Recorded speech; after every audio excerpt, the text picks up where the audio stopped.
অনেকদিন পর শিলিগুড়িতে গেছি, এক্সাইটমেন্ট একটু বেশি ছিল। ঘুম থেকে উঠে দিদি বলল চল বাইরের থেকে ঘুরে আসি, তার মানে লং ড্রাইভ। কি সুন্দর জায়গাটা দেখেছেন, চারিদিকে চা বাগান আর গাছ, অদ্ভুত সুন্দর প্রাকৃতিক দৃশ্য।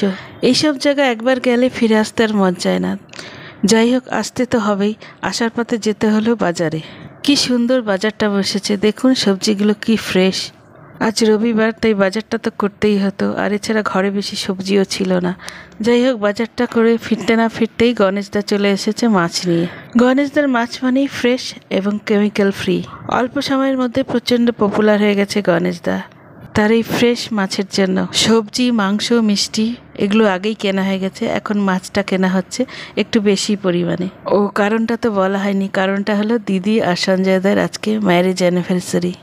মাছগুলো এত ভালো, এত টেস্টি ছিল। ইলিশ মাছটা তো মনে হচ্ছে এখনও মুখে লেগে আছে, এত টেস্টি।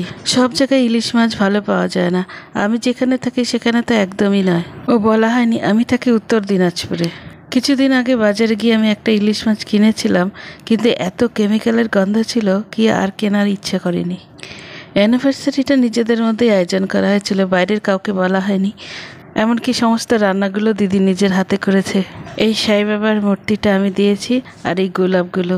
যারা যারা এসেছিল সবাই কিছু না কিছু গিফট নিয়ে এসেছিল। এই সাদা রঙের কেকটা আমি এনেছি, আর ওই কেকটা এনেছে দিদির এক ভাই। এটা ছিল পাইনাপেল কেক, আর ওটা চকলেট। বাড়ির সবাই মোটামুটি এসে গেছিল, সবাই গল্প করতে ব্যস্ত, কিন্তু অনেক রাত হয়ে গেছিল, যেন দেরি না করে কেক কাটতে বসিয়ে দিলাম।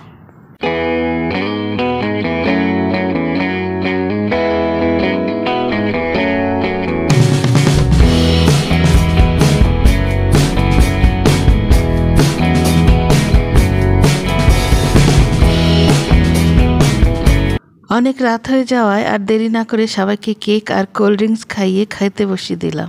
দিদি অলরাউন্ডার, রান্না তো করেছেই, সঙ্গে সার্ভও করছে। আমি না করলাম তাও কিছুতে শুনছে না। তারপর আমি আর মা হাতে হাতে একটু এগিয়ে দিলাম। সবাই খেয়ে খুব খুশি হয়েছে, আর বলল রান্নাগুলো খুব ভালো হয়েছে। এত ব্যস্ততার মধ্যে রান্নার ক্লিপগুলো নিতে ভুলে গেছি। তবে রান্না হয়েছিল মাছ, মাংস, ডাল, ভাজা, চাটনি, পনির। মাছের মধ্যে ছিল ছোট মাছের চচ্চড়ি আর ইলিশ মাছ সর্ষে দিয়ে। সবার শেষে আইসক্রিম। আজ তাহলে এই পর্যন্তই।